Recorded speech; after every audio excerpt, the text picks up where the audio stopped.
যেই গুপ্ত নিয়ে এত কথা তাদের সাথেই আপনারা কেন জোটে গেলেন? বা যেটা আজকে তারেক রহমান বলেছেন, যাদের 16 বছর দেখা যায়নি, যারা 5 তারিখে পালিয়ে গেছে, তাদের সাথে মিলেমিশে ছিল, তাদের সাথে আপনারা তাল মিলালেন কেন? দেখুন, এই বিষয়টি আমি বলবো যে তারেক রহমানের জায়গা থেকে এটা বলা কোনোভাবে যৌক্তিক না।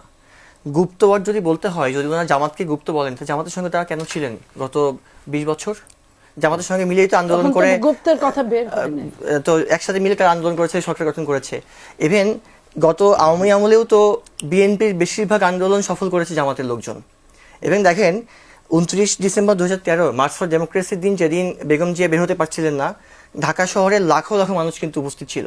ইভেন আই ওয়াজ ডিয়ার, আমিও ছিলাম আন্দোলনের জন্য। কিন্তু বিএনপির একজন নেতাকেও বাইরে আমরা আসতে দেখি নাই। সেদিন তো হাসিনা পতন হওয়া ছিল একদম ম্যাটার অফ মিনিটস, আসে নাই। সেদিন কিন্তু পুলিশের গুলিতে শিবিরের একজন মারা গেছে রামপুরাতে, তারা একটা ছোট মিছিল করেছিল। তাহলে গুপ্ত ওয়ার্ডটা তো বলাটা উনি শুরু করেছেন। এটা হচ্ছে রাজনৈতিক ভাঙনটা শুরু হয়েছে এখান থেকেই। কাদা আপনি যদি মারেন, আমিও একটা মারবো, আপনি ইট মারলে আমি পাটকেল মারবো, এইটা শুরু হয়েছে। এই শুরুটা কোনোভাবেই একটা দলের প্রধানের কাছ থেকে আমরা আশা করি নাই। দ্বিতীয়টি হচ্ছে যে মিলেমিশে ছিলেন, এই কথা বলতে হলে তো আমাদেরকে বলতে হয় মিলেমিশে তো তাহলে ওনারাও ছিলেন। ধরেন বিএনপির যারা সেন্ট্রাল মূল নেতা ছিল, বেশিরভাগই তাদের ব্যবসায় ফুলে ফেপে উঠেছে, বেশিরভাগই তাদের খুব লাইফস্টাইল লিড, ভালো ভালো লাইফস্টাইল লিড করেছেন। কয়জন সেখানে খুব বেশি প্রবলেম ফেস করেছেন? বরং সেখানে তো যাদেরকে ইন্ডিকেট করা হচ্ছে, জামাত শিবিররা বেশি প্রবলেম ফেস করেছেন। জামাত এবং শিবিরের সবচেয়ে বেশি লোক মারা গেছে, সবচেয়ে বেশি গুম হয়েছে, সবচেয়ে বেশি জেলে গেছে, সবচেয়ে বেশি মামলা খড়গ নিয়েছে। হাজার হাজার শিবিরের ছেলেরা কিন্তু লেখাপড়া শেষ করে দিয়েছে। তাহলে এইটা আমরা চাই না এই দেশে এসে। আমি ভাইয়ের সাথে একটু মিলাতে চাই। এই গভর্নমেন্ট মূল কাজ ছিল কি? সংস্কার, বিচার এবং নির্বাচন। দেখুন, এই তিনটার কোনোটাই ঠিকমতো করতে পারে নাই, বরং এর বাইরে গিয়ে কিছু কাজ করেছে। ইভেন আমরা চেয়েছিলাম যে আমার বাংলাদেশ থেকে দুর্নীতিটা অনেকটা লাগাম টেনে ধরতে পারি নাই। আমলাতন্ত্র আগের চেয়ে শক্তিশালী হয়েছে, আমলাতন্ত্র ভাঙতেই পারিনি আমরা। তাহলে এই যদি এটা যদি না করতে পারি, তাহলে কে করবে? কোথায় কি যাবে? আগে ঘুষ দিতাম 5 টাকা, এখন দিতে হয় 10 টাকা। কারণ কি বলে ভাই, জিনিসের দাম বেড়ে গেছে। আমি এখন বলে যাই, সুপ্রিম কোর্ট যে জায়গাতে চিফ জাস্টিস চাচ্ছেন যে কোনোরূপ যেন ঘুষ না থাকে, সেখানে মামলা লিস্টে আনতে হলে 20,000 টাকা ঘুষ দিতে হয়। তাহলে কি আগে ভালো ছিল? আগে না, আমি এইটা বলবো না আগে ভালো ছিলাম না খারাপ ছিলাম। হ্যাঁ, কিছু জায়গাতেও ভালো মন্দ থাকবেই।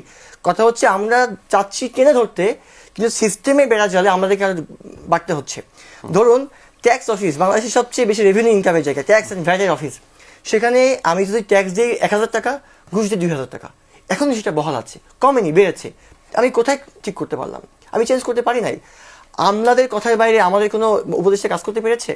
ওই দিন ফজলুল কবির সাহেব বলেছেন যে এই মাইলস্টোনের বিমানটা পড়া উচিত ছিল সচিবালয়ের উপরে। কেন বলেছেন? উনি খুব হতাশা থেকে বলেছেন। আমরা তো হতাশা দেখতে চাইনি, আমরা চেয়েছিলাম যে উপদেষ্টারা এইটা ভেঙে চুরে দিবেন, সিস্টেমটা ভেঙে দিয়ে আমরা আমাদের প্রত্যাশাটা ঠিক হবে। আজকে প্রতিরক্ষার চুক্তি করছেন, গুড, এটাতে আমি একমত। প্রতিরক্ষা আমাদের দরকার আছে, কিন্তু অবশ্যই এনশিওর করতে হবে যেন সেখানে কোনো দুর্নীতি কিংবা কারোর পকেটটা ভারী না হয়। আমার রাষ্ট্রের মানুষ অনেক কষ্ট করে টাকা ইনকাম করে, সেটাকে আমি ট্যাক্স দিচ্ছি, ভ্যাট দিচ্ছি। কিন্তু যে সময়ে একটা নির্বাচন হচ্ছে, একটা নির্বাচিত প্রতিনিধিত্ব আসবে, সেই সময়ে বন্দরের চুক্তি কিংবা এই প্রতিরক্ষা সরঞ্জামাদি কেনার আসলে কতটা গুরুত্বপূর্ণ? দেখুন, এই চুক্তিটা নিশ্চয়ই একদিনে হয়ে যাচ্ছে না। এটা নিশ্চয়ই অনেক দিন থেকে এটার প্ল্যানিং হয়েছে, এটা নিয়ে কথাবার্তা হয়েছে, ডায়লগ হয়েছে, দেন হয়তো ফাইনালি এটা চুক্তিতে যাচ্ছে। এটাকে আমি পজিটিভ মনে করি, বিকজ অফ আমার দেশের প্রতিরক্ষা ব্যবস্থা খুবই নাজুক, খুবই দুর্বল। কোন একটা দেশ যদি আমাকে একটা ড্রোনের হামলা করে, এটাকে কিন্তু ঠেকানোর মতো অপশন আমার কাছে নাই, উল্টা হামলা করার অপশনটা আমার কাছে নাই। এটা আমি ভালো মনে করি, কিন্তু এনশিওর করতে হবে যেন আমার এখানকার মধু অন্য কেউ খেয়ে না ফেলে। অর্থাৎ 5 টাকার জিনিস যেন 10 টাকা দেখিয়ে যেন 7 টাকা কেউ খেয়ে না ফেলে, এটা এনশিওর করতে হবে।